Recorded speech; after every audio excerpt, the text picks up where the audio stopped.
Alright, breaking news. Webukeredde ku makya bassebo ne bannyabo abatulaba ng'ensonga za Anita Amongo ezeekuusiza ku buli bw'enguzi zitwaliddemu ow'ekitiibwa Mathias Mpuuga.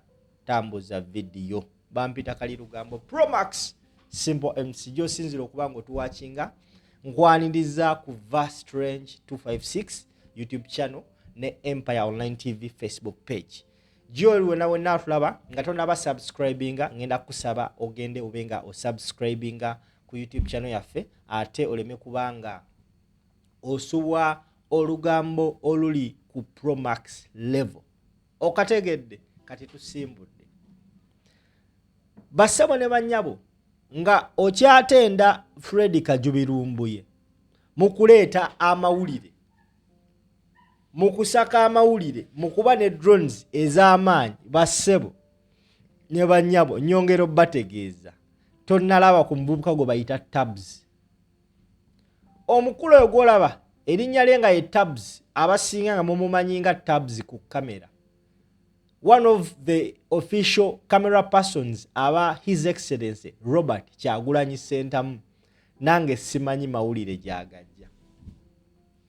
Omuntu omu yavayo n'agamba nti wabanga Museveni ayina bambega mu kampu ya Kyagulanyi, kiki ekikukirizisa nti Kyagulanyi tayina bambega mu kampu ya Museveni? Olunaku lwa leero olulabye Tabs ku kamera mbadde mugoberera okumala ebbanga nga ndowooza ebintu bye just byakuteebereza, naye Tabs ku kamera okuva lwe baatandika ku Anita Amongo omwana ono abadde buli kyaleeta. Genda ku mukutu gwo gwa X now ataddeyo tweet n'agamba nti the Commissioner General of URA has been summoned to plot one. With him, he must carry all clearance documents of all imported properties and tax records for not only Anita Amongo but also for backbench commissioners of the 11th Parliament. He is driving to URA now from Muntinda.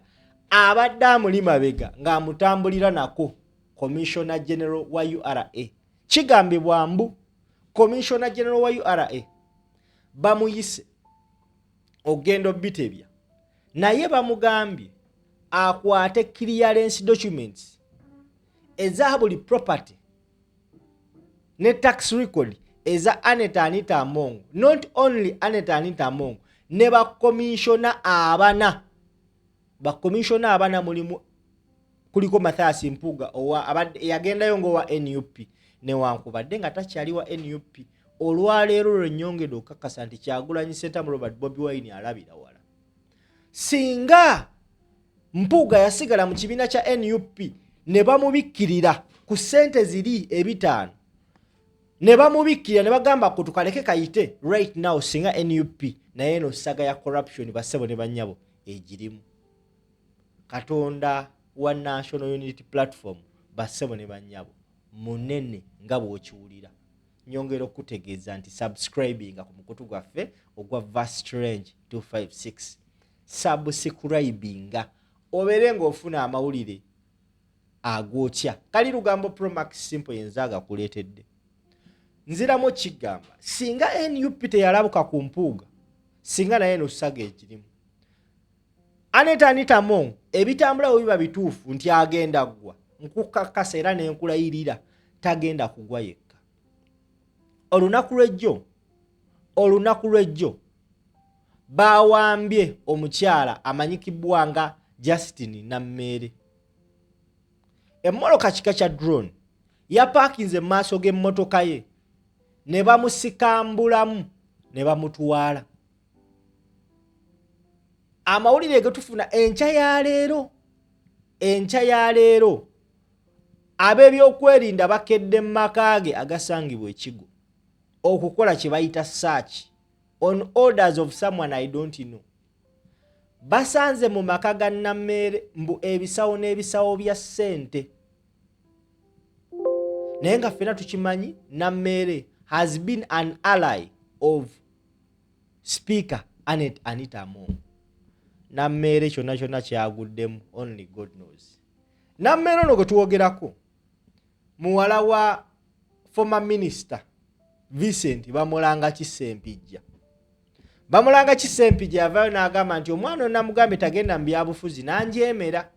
Ekimukubiraga nti taata yali amanyi omwana kyagendamu ng'amulaba yeekukutiriza nnyo ne Anita Amongo. Era amawulire amala getufuula kigambibwa mbu amagye agabadde gakuuma Anita Amongo ab'ebyokwerinda abakulu baategedde nti alabika yaga infiltratinga.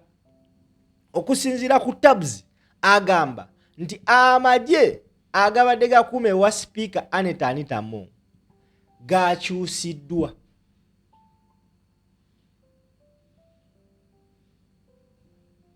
Okategedde?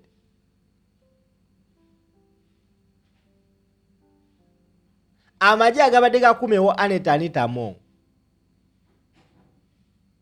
gakyusiddwa. Nawo mu post era ono tabs gyatadde ku kamera yanze bagambye ono omwana simanyi nakumanya yeetaaga kwekebwa because yenna amuwa olugambo alabika alujja ku source. Yagambye nti breaking news, in an operation that started at around 11 p.m. last night, all aides to Anita Amongo were disarmed and replaced with totally new faces. The commander of the operation left at 3 a.m. with the old guard aboard the truck that brought the new ones. Amagye agabadde gakuume wa Anita Amongo baga replacinze n'amapya, bagajjeko ebyokulwanyisa ne baga replacinga n'amapya. Era komanda abadde agakulembera yabadde maka ga Anita Amongo yavuddeyo ssaawa 9 ogw'ekiro. Bannayi kiki ekigenda maaso? Nze tabuzi kwesiva omwana aleeta bwino. Kati gwe ssebo banya bali awo alowooza nti bino bintu byakuliisa bijanjaalo mpiso. Njagala obeere ku mukutu, kuba ku mukutu kuno ogenda funa ebintu bingi. Era tabuzi mwennyini n'avaayo n'atwongera akalala kali kati agambye a staff from Stambik Lugogo branch tells me that they've sometimes had to stay till 9 p.m. waiting for Nameere and others to make their premium bulk transactions. Money is carried in and out in sacks. I am compelled to try to find some select bank statement and financial maps. Nameere bakedde uwe ne basikambulayo ebisawo n'ebisawo bya Sente. Amawulire gagamba omukulu tabuza atugambye ayina staff mu Stambik amugambye nti ebiseera ebimu babadde basigala mu banka mpaka 9 ogw'ekiro, manya mpaka 3 ez'ekiro. Remember banka zigalawo 10.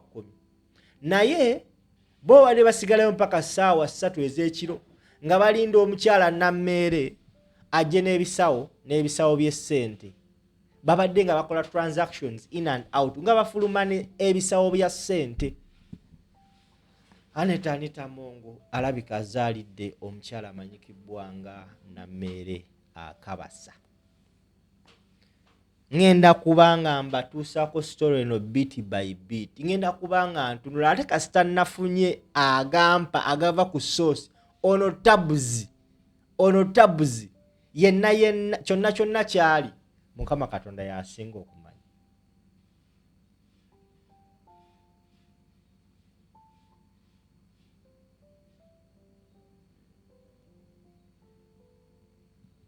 Agenze n'atuwa endala nze ngenda bubasabusa tabuzi ku kamera atuwadde akalagamenti more than half of the members of parliament brackets last and current are all clients of Anita Amongo's money laundering scheme. An MP tells me that when one is done signing all the paperwork for borrowing the money from the office at the Winton Road, one must pick the cash from Anita Amongo herself. Ekitegeeza ne story za Segirinya Muhammad omugenzi nazo zaali ntuufu. twawulirako nti Segirya Muhammad waliwo yamuwa ssente awo naye nga tubuuza ani naye bannaaye kyonna kyonna ekigenda mu maaso mu ggwanga Uganda only God knows.